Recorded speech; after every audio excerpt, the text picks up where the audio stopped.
Hello there everybody, What Culture Wrestling's Adam Kayleigh here, and they're finally letting me do an NXT Takeover video, yay! But it's for NXT UK Takeover, also yay. Anyway, yes, consistently over the years, the Takeover brand of pay-per-view events is very, very good. NXT's whole premise is that it scours the world and it takes the best wrestlers at the peak of their career, doesn't bog them down with a big traveling schedule, and then lets them develop great matches, develop great storylines, and show them off at showcase events every so often. But NXT UK's whole thing is that consistently it hasn't been quite as good. Like, yes, it still takes the best talent from the nation, still gives them these big showcases, but nobody's really been watching it, so we've not had time to develop these storylines, we've not had time to grow these matches, and these events are far more infrequent. So what happens when these two components finally combine? What happens when they take something that nobody is watching and put on an event that is normally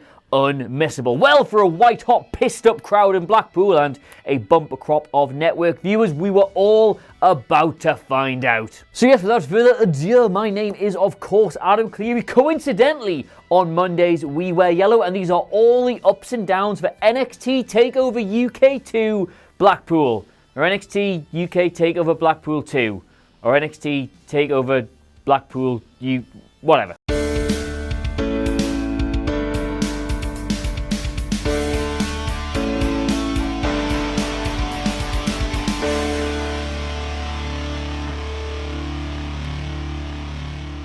Right, okay, first things first, if you know, then you know. UK wrestling crowds are the best in the entire world. The reason the whole Raw after WrestleMania thing has this reputation for being so ferocious and so good is because it is the one time of year that we get to descend en masse to a proper WWE show. That's why it's good, it's full of us. We all get into the pub a few hours beforehand, get absolutely tanked up, then get into the arena, sing our hearts out, laugh, cry, properly commit to it as a spectacle, right? And if WWE wants sports entertainment to be taken seriously as an actual sport, then why not put some big events in front of a crowd that already treat it as such?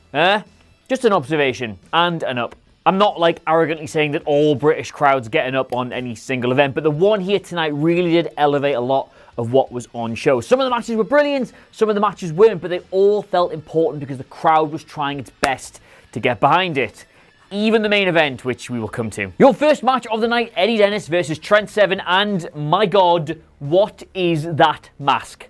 On the one hand, it's a big scary mask, but on the other hand, lads, it's Eddie Dennis. He is playing this deranged, obsessed character. Don't think he's gonna go out to the shop and buy a funny dragon mask. That just, no, doesn't work. And the thing is, even if you've not watched Takeover 2 Blackpool, or Takeover Blackpool 2, or Take 2 Blackpool, or whatever the hell it was called, you've probably already seen a clip from this match. Eddie Dennis goes to do the razor's edge to Trent Seven onto the exposed ring buckle, but the referee's like, no, you can't do that, you'll really hurt him. So he goes, all right, fair enough, and just yeets him straight out the ring instead. It was shared everywhere.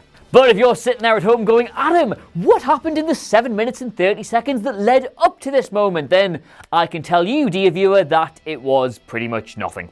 It didn't really make a whole lot of sense, the structure of this match, because you've got this white-hot crowd who want some searing action, but we open with quite a sluggish start. You've also got this obsessive Eddie Dennis character who's vicious and crazy, and we don't know what's going on, and yet Trent Seven was on the front foot for pretty much the whole opening exchange. It was a bit of a weird one. It kind of brought everything down after this really hot start. Not a lot of it really worked, but it was all just building to this big spot at the end, which was good, but as a match as a whole, it was quite bad, a down. And that does feel kind of harsh, because as the continuation of a TV feud, as a match that could have just been on TV, probably would have worked really well, but this is Takeover. It necessitates banger after banger after banger, and this was not a banger. I'll tell you what is a banger though. Kayleigh Ray's entrance music. People are quite critical of NXT UK. They say a lot of it doesn't work, but can we all just take a moment to agree that the themes are almost universally brilliant? I would put that on in a club night if I was doing a very particular kind of club night. But as I'm sure you all know, the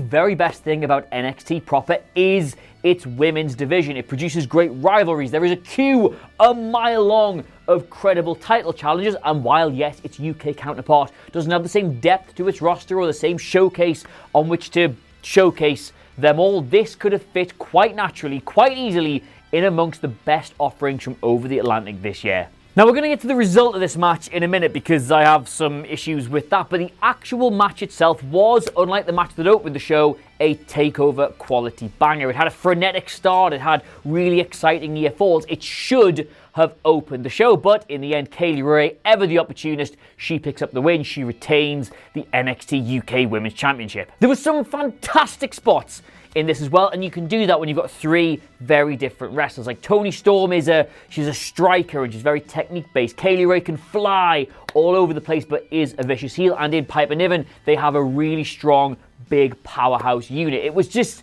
they all gelled really well. Now the match itself, that gets enough, but the decision to have Kayleigh retain is perversely very good and very bad. Like on the one side of it, she absolutely deserves to continue this run because she's emerged as a star in that division. She did not look out of place in War Games. She seemed the equal of Io Shirai and Bianca Belair and Shayna Baszler. She deserves to keep that title, but the way they'd set this up, both going in and coming out, it's a bad decision. Think about it, Toni Storm was in the opening package of NXT this week talking about how she was going to win the belt, and then at Worlds Collide they could do NXT UK Women's Champion versus NXT Women's Champion, and that is an appealing prospect. But now we're not going to get that. Toni Storm just has to go into that match in 2 weeks' time off the back of a defeat. And in Piper Niven, they just had this wonderfully natural story which could have culminated in her winning this championship. Like, she's been through one hell of a 2019 and was so warmly received by the crowd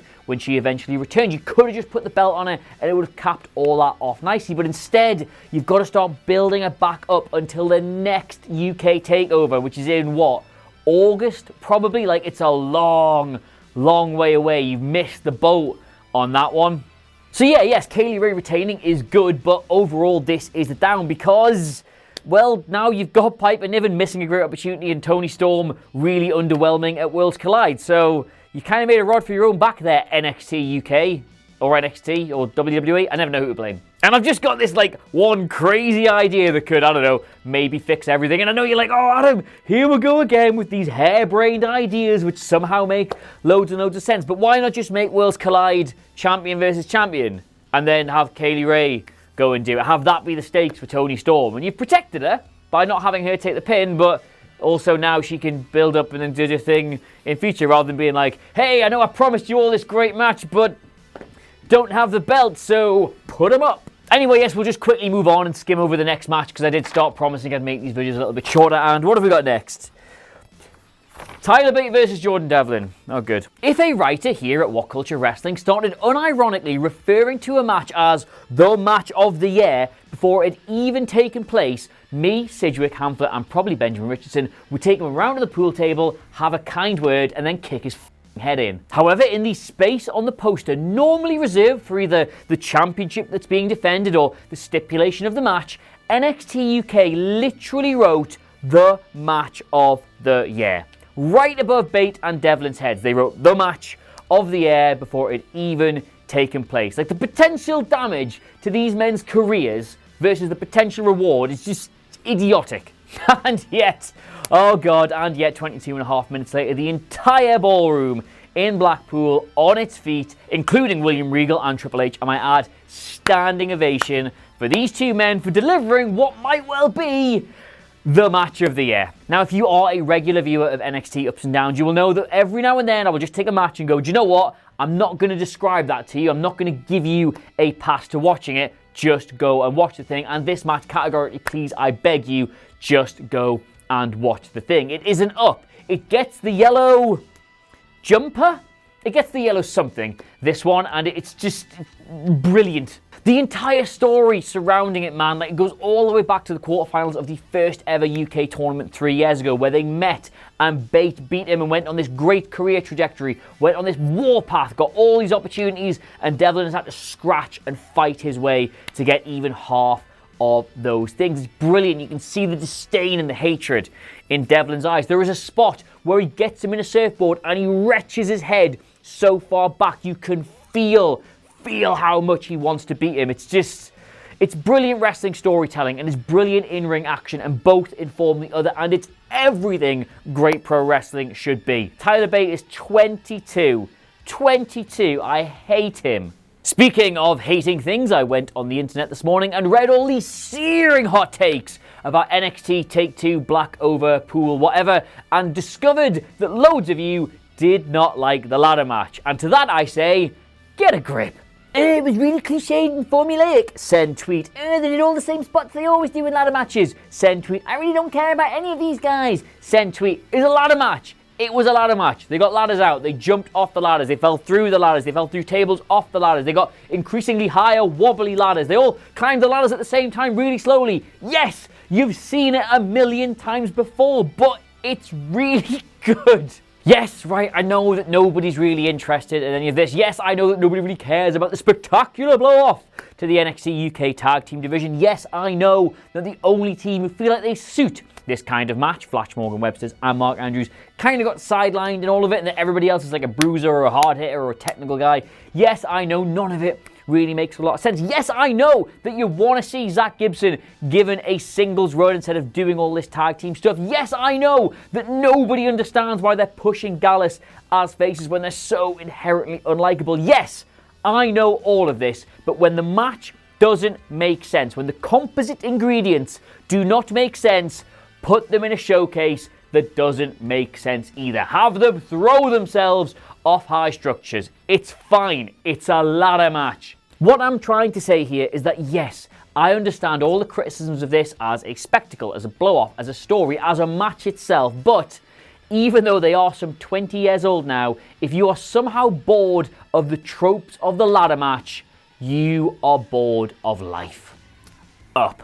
Alright, time to get down to the nitty-gritty with all of this. Over the space of 2 main events now, Joe Coffey has inhabited NXT UK Championship matches for over an hour. He went north of 30 minutes against Pete Dunne and just shy of repeating that feat against Walter yesterday. That is a simply inexplicable statistic. Now, that aforementioned Dunne match is critically regarded as the weakest main event title defense of the NXT UK Championship, but I would be very surprised if this match doesn't then go on to take that particular crown. And the fact you can say that about a main event takeover match which has Walter in it is, my God. His shtick is well worn, yes, but the man has gone to dominate across Europe, become one of the main draws in all of European wrestling by doing the same thing and doing it so well. He will come into the match not speaking, not paying you any respect, and he will physically batter you. He will purple your chest, and it is up to a plucky underdog to either find some way to overcome this or not. And the whole way the match works is it builds and builds and builds and builds to this can they pull it off moment. Remember Tyler Bate standing up with him on his shoulders and you were like, oh my God, he's got the power, he can do it. Well, this match, the opening 10 minutes, is just Joe Coffey trying to suplex Walter and physically battering him. It's not how you use him. It's not how you use Walter. It's bad. But the problem is, how else could you really have booked this match? And this is no disrespect to Joe Coffey. I have worked with the man personally. He is a lovely human being and a very talented wrestler, but he is received across the country as a solid, dependable upper mid-carder, as a gateway to the main event. His headliner status in ICW was a reward for his dependability and how popular he was with certain sections of the crowd, but in NXT UK, that status is because they just still haven't got anybody else. Like, we've done Walter versus Dunne, we have done Walter versus Bate, and beyond that, who else is there? Who else feels like they can main event an NXT UK show beyond simply being an import? Joe Coffey has done it before, he's earned that status, so they had to kind of go with him. But you can't do the Dunne and Bate match again because he can't work necessarily that kind of style. He is a power guy, he is strong, he does physically dominate people. You just wouldn't buy him selling for half an hour then struggling to overcome Walter when he's probably as strong as he is anyway. But then he's not stronger than him, so you can't do the whole Hoss fight thing. It's just a bad combination that didn't give them enough mileage to fill in nearly half an hour. Like, the crowd tried, like the ref bump got people excited, the interference spots got people excited, the crowd tried to get behind them, But after like 28 minutes, Walter got him in a side headlock and tapped him, and everyone was like, well, that was a match. And what a sad indictment that is, man. In 3 years, they've not elevated anybody else to that done Bate level. The original contest to see who'd be crowned the first ever champion at the first ever tournament. Nobody else, despite all their talent scouting, all their headhunting, all the times they've plucked a champion ready-made from another promotion, nobody else feels like they could be a champion here after 3 years. It's a down, and a takeover main event, NXT UK or otherwise, should never be a down. It should be forcing Big Bandit Uncle Dave to reassess his star rating criteria, and it's just, they tried, God love them, they tried, but no. And you know what it is? It really should be another criticism of WWE that they have so quickly returned to the nonsensical booking of Survivor Series, but if it's going to elicit a pop that big, and bear in mind your only job as a wrestling promoter, never mind the long-term storytelling or the build, your only job as a wrestling promoter is to make sure everybody in that building on the night has a good time. When that's your only job and you can get a pop that big, that's an up. And I mean, what was Survivor Series if you cast your minds back to it? It was random wrestlers spending thousands of dollars on transatlantic and cross-country flights to attack people for virtually no reason whatsoever. Just because there's brand supremacy coming up, they're going to go, get over there, and they're going to get in people's rings and get into people's faces, and they're going to beat them up. It didn't make any sense, but it was flippin' brilliant. And as NXT U-Pool Take Black 2 Over was set to go off the air to crickets, a surge of excitement built around the arena, and the Undisputed Era jumped the barricade and beat up Imperium just because. And again, it should be a sad indictment of NXT UK that the major talking point from their bi-annual showcase event is gonna be outsiders appearing on the show, but I mean, the hell with it, man. It really sets up Worlds Collide, and hopefully they can do something interesting with it on NXT UK telly. It's just, I don't know what it is about wrestling, but seeing stuff like this is really good. Maybe it's because we're all still so disappointed about the original Invasion angle that every time it feels like an interference spot like this is gonna work, we get all tingly. And do you know what, right? If NXT UK is struggling as badly for credibility, for its own audience and crossover audience from the rest of WWE's output, then this is a very good move. This is the most over, the most credible, the most viewed faction in WWE right now, and they closed out their show. If they can just get them on the next episode of television, this is a great idea. A great idea. So yes, there you have it. Those were all the ups and downs for NXT UK TakeOver Blackpool 2. See, got it right. In the end, there is a far bigger conversation to be having about this brand, but I think we'll save that for another time. Let me know what you made of it all in the comments below. And of course, don't forget to like, share, and subscribe. In the meantime, though, thank you so much for watching. I've, of course, been Adam Cleary. Very fortunate to have just randomly worn a yellow jumper today. And I will see you soon. I'll see you on Wednesday for NXT Ups and Downs because, well, more of you will watch that. Goodbye.